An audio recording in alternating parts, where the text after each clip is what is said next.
That is so sad when we hear stories like that, even among Christians. Ay, grabe, hirap na hirap po kami. How do you move on from that? How do you heal from that? How do you guide people from a broken marriage and a broken, disastrous family like that? And that is why today we will be diving into the Word of God. Ano bang sinasabi ng Panginoon tungkol sa hiwalayan? Ano bang sinasabi ng Panginoon tungkol sa divorce, sa annulment, sa remarriage, sa separation? The title of our reflection for this morning is Kasal or Sakal? Yan ang magandang tanong. Marriage that pleases God. We are continuing our series on the book of Corinthians, and today we will dive into 1 Corinthians chapter 7 verses 10 to 24. And that is why this message is for all of us. Para sa ating lahat po ito. Can you tap your seatmate and say, this message is for you pala eh. Para sa ating lahat po ito. Whether single, married, unmarried, or ex-married, this truth of God's Word is for all of us. Pansinin niyo po, the divorce rate today is so high. All over the world. Grabe po ang hiwalayan. Sa Pilipinas, we don't call it divorce. We call it legal separation or annulment. The rates are so high. Ang dami-dami hong nagpapakasal. Pero ang taas din ho ng rate ng naghihiwalay. Ang mahal-mahal pa naman magpakasal ngayon. There was one time I inquired in a wedding banquet. Sabi ko, magkano ba? Ang ganda naman itong lugar na ito. Ang sarap naman ng mga pagkain. Magkano kaya per plate? So it turned out, yung tinanungan ko, Pastor Mike, ano yan? 1,000 pesos per plate. Mahal naman nito. Grabe, ginto ba ang mga ingredients nito?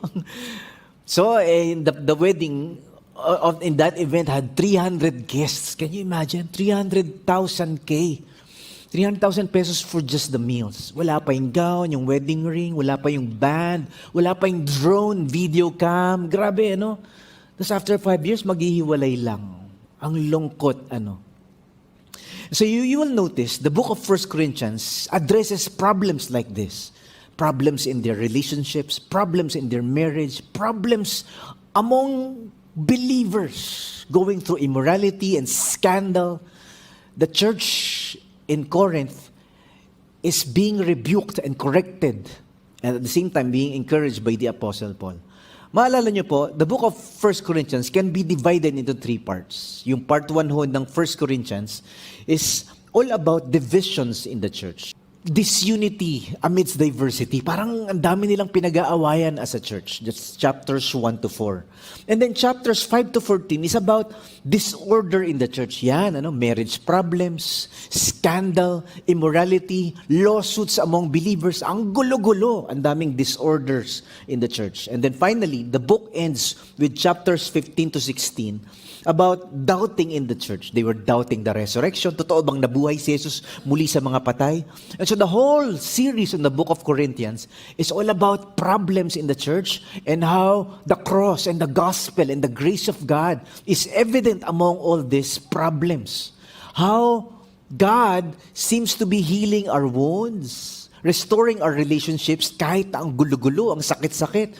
Lord, tulungan mo nga kami how we navigate through our problems with our children, with our marriage, with our business, with our affairs, with people, with our relationships inside the church and even outside the church. So in a sense, mapapansin niyo, in terms of marriage, the book of Corinthians, the Apostle Paul was giving to us an opposite alternative truth.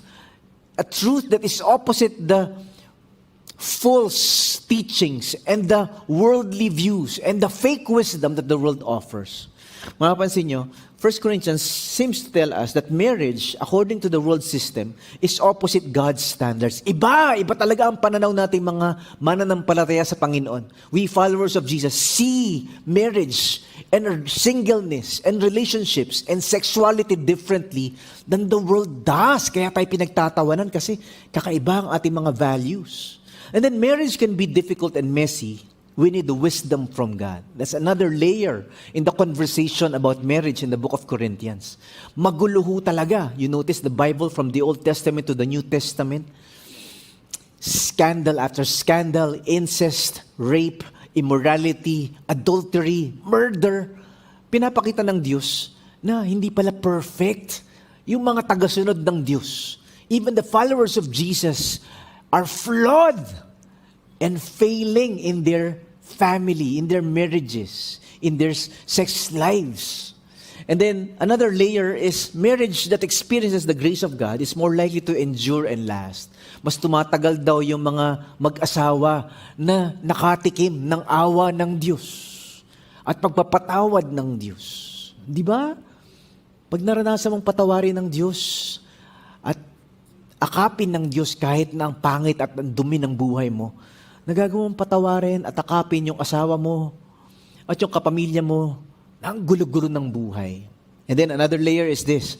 Marriage of a husband and wife that is centered on the cross of Christ will choose to serve, forgive, love, sacrifice, and accept each other because we have received grace and love as well. And finally, another layer in this conversation is marriage in the eyes of God is a covenant. It's not just a contract on paper, but it's a covenant of two souls, a covenant of two hearts that should never be broken. Ayan. So that's how the Apostle Paul in the book of Corinthians navigates through this complex conversation about marriage, remarriage, divorce, separation, and singleness, and sexuality as well.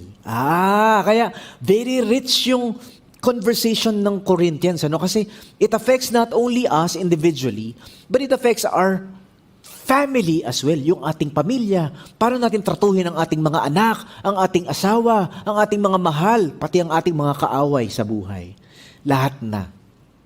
Remember this, as Christians, kakaiba ang ating pananaw sa kahalagahan ng marriage. The marriage that God favors ay yung merong love that is devoted, walang iwanan. A life that leads their family to Christ. A relationship that seeks peace amidst the hurt. Kahit masakit, Lord, pipiliin ko maging payapa dahil sa'yo. And godliness in whatever situation that is assigned to you. Single or married, divorced or remarriage, you can shine for God. And finally, whether you are married, single, divorced, and widowed, remarried, God can work in your life. So today, beautiful. There are four powerful truths that we will reflect on based on 1 Corinthians chapter 7 that somehow gives us handrails, somehow gives us pointers and guidelines. Paano nga ba ayusin ang ating buhay mag-asawa? Paano nga ba mabuhay kung may hiwalayan na nangyayari sa ating buhay at sa ating pamilya?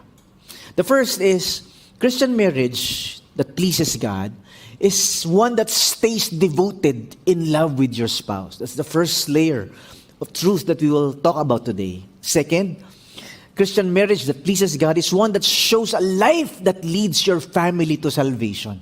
Yung nagdadala sa Panginoon, yung relasyon ninyo.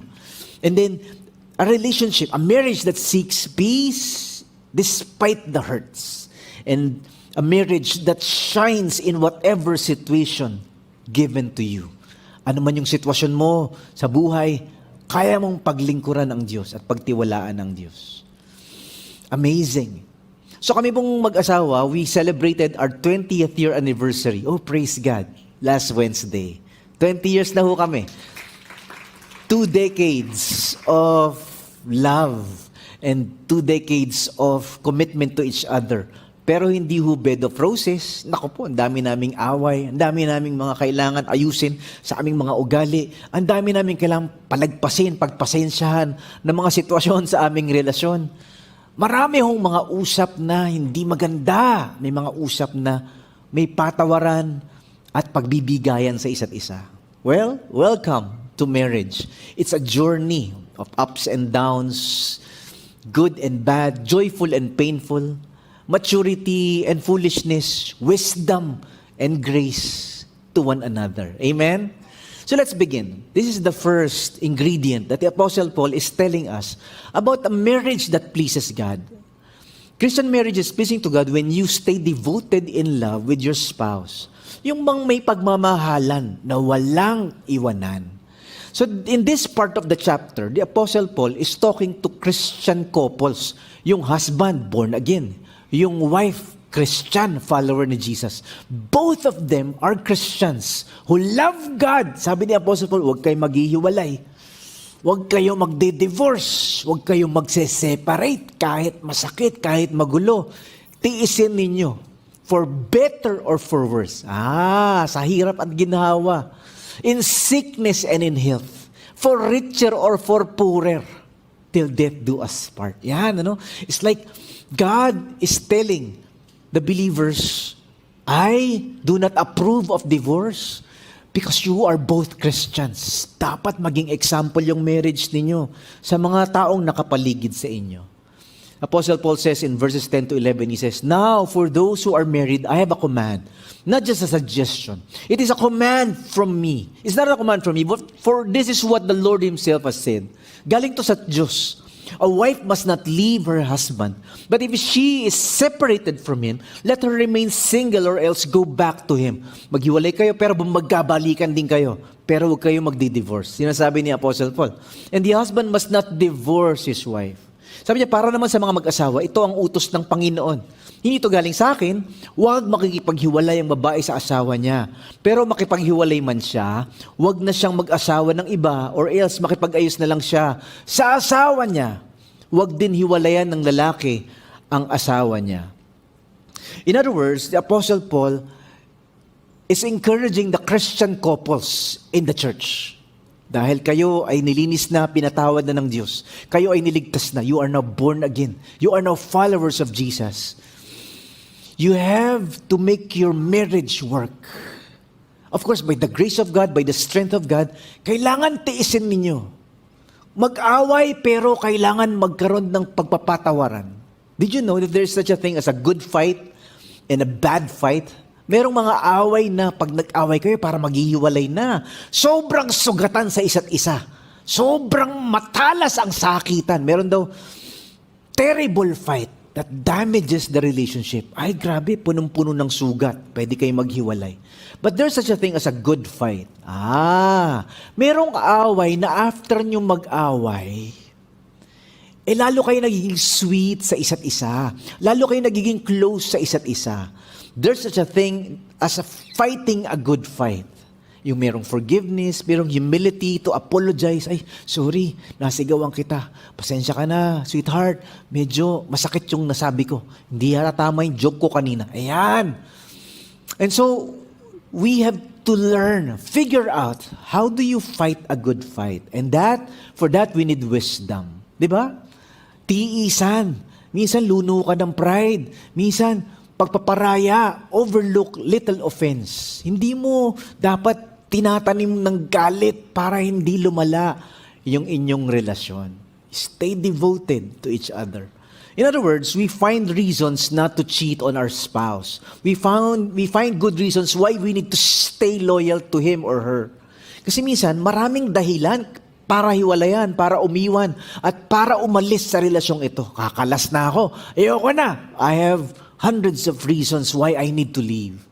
But for Christians, Apostle Paul is telling us, find 1,000 reasons why you need to stay. Yes, your partner is imperfect. Your spouse has many flaws. Yung asawa mo, makasalanan. Yung pinakasalan niya, makasalanan din. Kaya ang dami mong nakikitang mali, ang dami mong naaamoy na mabaho, ang dami mong napapansing magulo, ang dami mong nakikitang nakakainis. Ganon talaga. Kasi yung pinakasalan mo, hindi anghel at hindi perfect. Pinakasalan mo, kagaya mo rin. Imperfect. Hello? Tingnan mo yung katabi mo, imperfect ka pala eh. Lahat tayo, merong mga sablay. Kaya ho yung marriage masakit. Pero pag mahal mo, tinitiis, tinatyaga, nagpaparaya, nagpapatawad. It brings us back to the message of the cross. Di ba? Masakit. Lord, di ko na kaya. Pero nagpapatawad. That's the cross. Lord, kakainis na, iiwan ko na to. Pero Lord, I forgive. I let go of that offense. That's the message of the cross. Because we were receivers of God's grace. We were receivers of God's forgiveness. We were bearers and recipients of God's mercy. Kaya mo magpatawad at magparaya at magbigay at magpasensya kasi pinagpasensyahan ka ng Diyos. Oh! And that is the secret to Christian marriage. The Apostle Paul says, huwag kayo maghihiwalay. May time out, yes. Alam niyo ba yun? Sometimes, when my wife and I, we will coach some couples, we will mentor some couples na nag-aaway. Parehong Christian. Ang gulo-gulo, nagkakasakitan na. Time out. Oh, uwi ka muna sa nanay mo. Doon ka muna. Maghiwalay muna kayo for a few days. Just to think things through. Meron pa nga time, may nakitira pa sa amin. Yung misis tumakbo sa amin. Pastor Mike, hindi ko na kaya. Ang sakit-sakit na ng aming samahan. Sige, dito ka muna.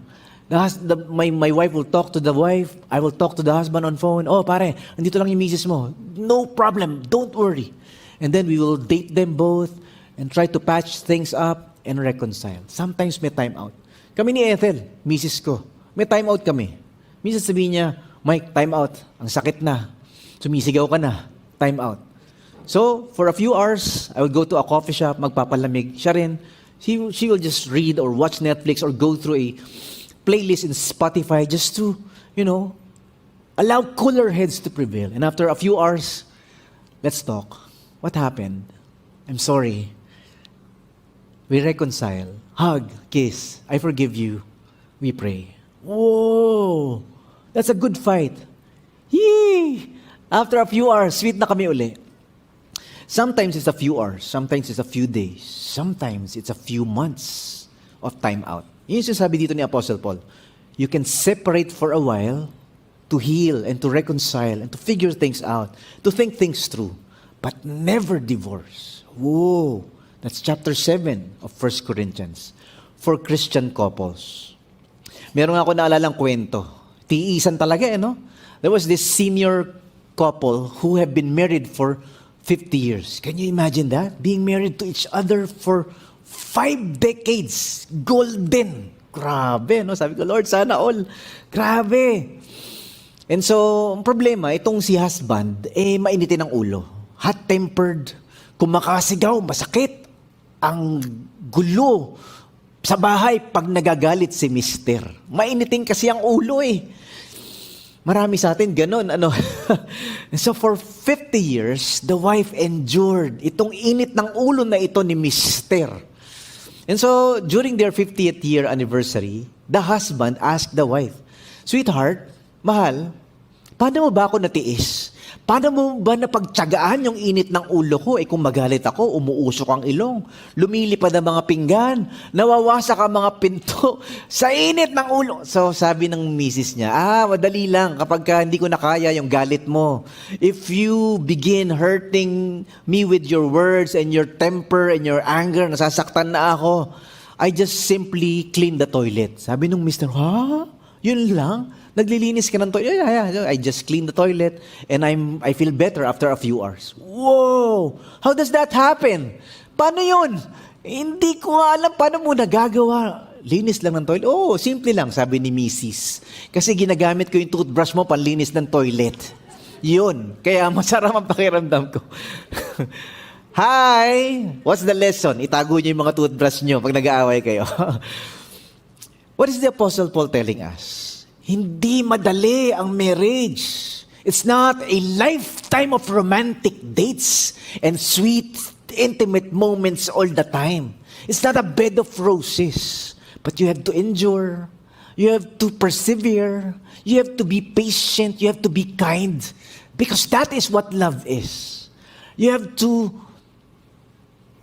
make it work. You have to not give up. Love never gives up. Love endures. It keeps no record of wrongs.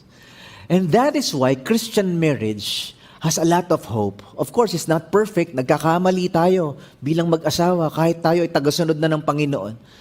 Pero, Apostle Paul says, huwag kayo maghihiwalay. Magmahalang kayo, magpatawaran kayo. And this is the second that he is mentioning. That another layer this. Paano, Pastor Mike, kung yung napangasawa ko hindi Christian? Nagsimula kami, hindi kami born again, pero ngayon born again na ako. and my partner, my spouse, does not believe Jesus. That's number 2. Apostle Paul says, Christian marriage is pleasing to God when you show a life that leads your family to salvation. Yung may pamumuhay ka na nakikita si Christ sa marriage nyo, nakikita si Christ sa buhay mo, and your family is attracted to the Lord dahil sa buhay mo. Yon. So ito yung sasabi ni Apostle Paul. If a Christian has a wife who is not a Christian, yan na, but she wants to stay with him anyway, he must not leave her or divorce her. And if a Christian woman has a husband who is not a Christian, and he wants her to stay with him, she must not leave him. Di ba? Sabi ni Apostle Paul, kung may isang Christian na lalaki at hindi Christian ang misis niya, pero gusto ng misis niya na magsama pa rin sila, huwag niyang hiwalayan ang babae. At kung may isang babaeng Christian, tapos hindi naman Christian ang mister niya, pero gusto ng mister na magsama pa rin sila, hindi dapat makipaghiwalay ang babae. Ang ganda, ano? Kasi yung mga Christians in Corinth, they have this idea na, born again na ako, Christian na ako, tagasunod na ako ni Jesus. Yung napangasawa ko, yung asawa ko, hindi. Ayaw mag-church, ayaw sa Bible, ayaw kay Lord. Iwan ko na to para mas malapalapit ako kay Lord. Sabi ni Apostle, no. Sabi niya, because you could be the reason why your spouse can know Jesus. Diba? Sabi niya, sa verse 12 to 14, sabi niya, for perhaps the husband who is not a Christian may become a Christian with the help of his Christian wife. Boom! And the wife who is not a Christian may become a Christian with the help of her Christian husband. Otherwise, if the family separates, the children might never come to know the Lord. Whereas a united family may, in God's plan, result in the children's salvation. Ang ganda, Pastor Mike. Ibig sabihin, kahit hindi believer yung napangasawa ko, kahit hindi believer yung pamilya ko, yung mga anak ko, they can become Christians because of my love for them. Sabi niya, kasi tinanggap ng Diyos ang mister na hindi Christian dahil sa asawa niya. Ganon din ang babae na hindi Christian, tinanggap din siya ng Diyos dahil sa asawa niya na Christian. Kasi kung hindi ito na mangyayari, magiging marumi sa paningin ng Diyos ang mga anak nila, pero ang totoo, tinanggap sila ng Diyos. In other words, our marriages can become good news to our spouse. Yung buhay natin, nakikita si Jesus, nakikita yung good news, we become good news. Nakikita yung kabaitan ng Panginoon sa buhay natin. Nakikita ni Mister, uy, grabe yung misis ko, Christian na ako, hindi pa, pero grabe natanggal yung kasungitan na. Grabe, si Mister ko, Christian ako, hindi, pero grabe nabawasan yung pagmumura. Nabawasan yung bisyo. Hindi na siya ng babae. Nabawasan yung pagsusugal. Grabe ano ba itong meron sa Christian faith na ito na wala ako? Ano ba yung meron sa Diyos na ito na tatagpuan ng asawa ko na wala ako? And even the children notice, si tatay, si mommy, si daddy, grabe. Turn around yung buhay nila. We see Jesus in their lives. And that's what the Apostle Paul is saying. Huwag mong hihiwalayan yung pamilya mo na hindi born again. Huwag mong iiwan yung asawa mo na hindi Christian. Because you could be a channel of their salvation. Ikaw yung magiging daan para sila mapalapit sa Diyos. And that is why the Apostle Paul is saying, huwag kayo makikipag-divorce. Hindi dahilan mag-divorce dahil hindi believer yun na pangasawa ko Hindi Christian, sira ulo, tigas ng ulo. Hindi mananampalataya yung partner ko, ayoko na sa'yo.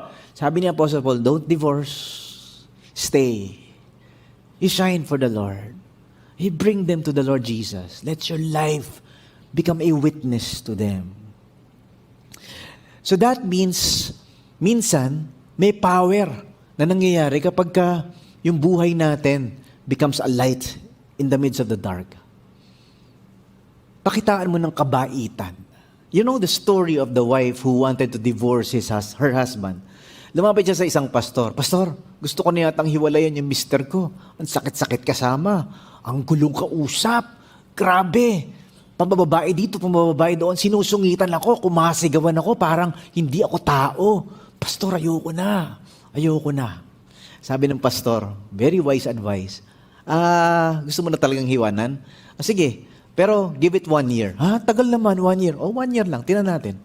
1 year, this time, do it in reverse. Show him kindness when he is angry at you. Show him grace and love when he is hurtful to you. Ha? Kung dati kung maghain ka ng pagkain, ayan na, adobo mo. Bahala, adobohin mo mukha mo, mag-isa ka. Parang, ngayon, gawin mo may lambing. Sweetheart, ito na yung adobo. Meron yung dahon ng laurel, meron yung dahon ng sili, meron yung dahon ng ampalaya. Lahat, masarap yan, masarap. And so, o kaya kung dati eto na yung sapatos mong butas, bahala ka sa buhay mo. Ngayon, bigyan mo ng pagmamahal. Sweetheart, love, ito na yung sapatos mo, sinain ko na yan. Ito na yung medyas mong mabango na yan. Ito na yung damit mo, pinlansya ko na yan. So, bigyan mo ng lambing. O sige, pastor. So she tried that for several weeks, several months. On the 9th month, dinalaw siya ni pastor. Oh, kamusta? Gusto mo pa bang hiwalayan? Hindi na, pastor. Bumait Bumait sa akin yung mister ko. Hindi na ako sinisigawan, hindi niya na ako sinusungitan, hindi na nabababae. Nabawasan ng bisyo. Dahil nakita niya yung kabaitan sa akin. Hello? Di ba yun nasabi ng Bible? Kung anong tinanim mo, yun din ang haanihin mo. You reap what you sow. Pag nagtanim ka ng kabaitan, aani ka ng kabutihan. Pag nagtanim ka ng kasungitan, aani ka rin ng sigawan. Pag nagtanim ka ng pagmamahal, aani ka ng pagmamahal. Hello? Sabi mo nga sa katabi mo, alam mo na. So that is what the Apostle Paul is saying. Tingnan to. First Peter. Peter also says this, wives, fit in with your husband's plan. For then, if they refuse to listen when you talk to them about the Lord, ayaw nilang makinig sa Panginoon, they will be won by your respectful, pure behavior. Your godly lives will speak to them better than any words. Yung buhay nyo, yung ugali ninyo, sabi niya, para naman sa mga misis, dapat sundin nyo ang mga mister nyo para kung meron man sa kanilang hindi sumusunod sa salita ng Diyos, yung ugali nyo ang kukumbinsi sa kanila. Ay, galing! Para maniwala, hindi nyo na kailangan magsalita pag nakita nilang malinis at kagalang-galang ang pamumuhay ninyo. Oy, grabe ha. Lahat tayo may bukol na ngayon. Di ba? Lahat tayo tinatamaan. Lord, grabe, para sa akin yun Di ba?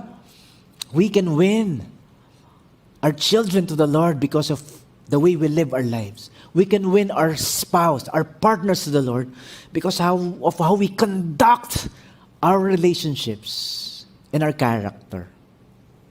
Ito naman yung pangatlo. Apostle Paul tells us, Christian marriage is pleasing to God when you seek peace despite your hurts. Yung bang may pusong payapa, mahimbing ang tulog kahit masakit ang nangyari. So meron sitwasyon sa Corinth na kung saan yung mga non-believers na mga asawa, iniiwan yung mga asawa nilang na born again. Yung mga Christian husbands and wives, iniiwan sila, dinidivorce sila nung mga asawa nilang hindi believers. Apostle Paul says, huwag kayong makikipaghiwalay, pero kung kayo ang iiwan, at hindi Christian yung mangiiwan sa inyo na asawa ninyo, let go. Apostle Paul says, bitaw. Because God wants us to live our lives with peace. Yung payapang buhay, himbing ng tulog mo kasi di ka naiinis sa isang tao na dinadaya ka at sinasaktan ka at ayaw sa'yo. Hindi ka na mahal. So let go, sabi ni Apostle Paul. Tingnan niyo to. Sabi niya, but if the husband or wife who is not Christian is eager to live, gusto kang hiwalayan, it is permitted. Whoa! In such cases, the Christian husband or wife should not insist that the others stay. Huwag mong pilitin. For God wants His children to live in peace and harmony. For after all, there is no assurance to you, wives, that your husbands will be converted if they stay. And the same may be said to your husbands concerning your wives. Sabi niya, pero kung yung asawa na hindi Christian ang gusto makipaghiwalay, sa asawa niyang Christian, hayaan niyo na. Di hiwalay kung hiwalay. Sabi ni Apostle Paul, sa ganung kaso, walang kasalanan ng Christian na babae o lalaki. Tinawag kayo ng Diyos na para mamuhay ng mapayapa. Mga babae, anong malay nyo? Baka masave ang asawa nyo dahil sa inyo. Mga lalaki, anong malay nyo? Baka masave ang asawa nyo dahil sa inyo. In other words, he's saying, sakit Lord, mahal ko pa eh, pero ayaw niya na sa akin eh. Sabi ni Apostle Paul, if the person is not believer, let go. Hayaan mo na. You choose a peaceful life. You choose a life that is filled with peace and not stress. Yun. Kasi sabi niya, pipilitin mo ay ayaw sa'yo, hindi Christian, hindi naman niya naiintindihan. Hayaan mo na. Let go. And so the Apostle Paul is encouraging them, sometimes divorce is okay, especially in cases like this. When the one who wants divorce is not believer. Hindi naman niya naiintindihan eh. Hayaan mo na. And then you start a new marriage. This time, with another Christian, with another believer. Oh, Pastor Mike, very complicated pala ito, ano? So maraming conversations, maraming debates within the Christian family about this. So it seems that the Bible signals to us, meron lang dalawang reason na pinapayagan ng Diyos ang legal separation, ang annulment, or ang divorce. First, kapag kinaliwa ka ng asawa mo, then you can divorce. Pangalawa, kung yung asawa mo ay hindi Christian at gusto makipaghiwalay sa'yo, gusto na sa iba, ayaw na sa'yo, Apostle Paul says, let him go. Hayaan mo na. And you start all over again. Oh, very interesting. So this is very complicated conversation that we navigate through. But at the end of the day, Apostle Paul is telling us our marriages can become a witness to God's grace and mercy, a bearer of God's love. Huwag kayo maghihiwalay hanggat maaari, tiisin ninyo dahil kayo ang mensahe ng Diyos sa mundong ito. It's a counter message to the flow of the world. Kung ang mundo, hiwalayan. Ang marriage ay parang damit, so suot, huhubarin, iba naman suot ko. Kung ang tingin ng mundo sa pag-aasawa at pagmamahalan ay temporary lang, pwedeng palitan kahit kailan. Kung ayaw mo na, ayaw mo na. Kung gusto mo, gusto mo. Basta kahit na ano. Ang Christian marriage daw, iba. We are the light amidst dark times. And that is why truth number 4 tells us this. Christian marriage is pleasing to God when we shine in whatever situation given to you. Kumbaga, may pagsunod sa Diyos, anuman ang kalagayan mo sa buhay. Kumbaga, single ka man o married, ex-married, remarried, divorce. Ano man yung nangyari sa buhay mo, ano man yung kalagayan o katayuan mo sa buhay mo, pwede kang magliwanag sa Diyos, pwede kang maglingkod sa Diyos, at pwedeng kumilos ang Diyos sa buhay mo. Hindi, yung married lang ang may blessing. Ikaw single, kawawa ka naman, single ka pa. Hindi. Tingnan niyo to. But be sure in deciding these matters that you are living as God intended, marrying or not marrying, in accordance with God's direction and help. And accepting whatever situation God has put you into. Ano man ang sitwasyon mo, pwede kang magniwanag sa Panginoon. Kung ano ang buhay na binigay sa iyo ng Panginoon at yung buhay na meron kayo nung tinawag kayo ng Diyos. Alam niyo ba na may mga tao na hindi pang marriage, hindi pang kasal ang buhay nila. May mga tao na single, masaya sila talaga. Huwag niyong pilitin mag-asawa kasi masaya yan. Pag nag-asawa, nagiging miserable ang buhay. Hello? Kasi na-pressure. Lahat ng classmate mo, lahat ng batchmate mo, may asawa na. Ikaw, wala ka pa. 53 years old ka na, ano? So, parang, masaya siya eh. Pag nag-asawa, miserable, suicidal. Ayoko ng ganitong buhay. So may mga tao that was not built for marriage. Meron din mga tao, they were not built for singleness. Naku, single. Miserable, laging depressed. Gusto ko nag-asawa. Lord! Hindi sila masaya. They were built for marriage. Pag kinasal, biglang buhay. Ang ganda. Glowing. Blooming. Kasi yung buhay niya, pang may asawa eh. So, iba-iba ho daw tayo ng panawagan sa buhay. We have different callings. So, huwag nyo i-judge yung mga tao dahil nag-asawa sila, o dahil single sila, o dahil naghiwalay. Hindi nyo alam. Hindi nyo alam. That is what the Apostle Paul is saying. Ako, ang dami kong kaibigan. Nung single, ang sarap kasama, very encouraging, nakaka-bless. Nung nag-asawa, ang sungit-sungit. Laging nakasimangot. Isang damakbak na kunot noo. Grabe, pare, ano ba nangyari sa'yo? Ba't di ka masaya? Kinasal ako eh. Marami na ako mga barkada. Nung sila'y single, ang sungit-sungit. Nako, grabe, mag-asawa ka na nga. Ano ka ba? Sungit. Ang hirap kasama. Laging may kaaway. Nung kinasal, boom. Parang langit at lupa. Parang, wow, pare, mukha kang anghel. Bakit ang bait-bait mo? Bakit di ka na naninigaw? Bakit hindi ka na nakikipagbardagulan? Nakapag-asawa ako eh. And so it's different for every person. Apostle Paul says in verse 24, whatever situation a person is in, when he becomes a Christian, let him stay there. Huwag niyang pilitin.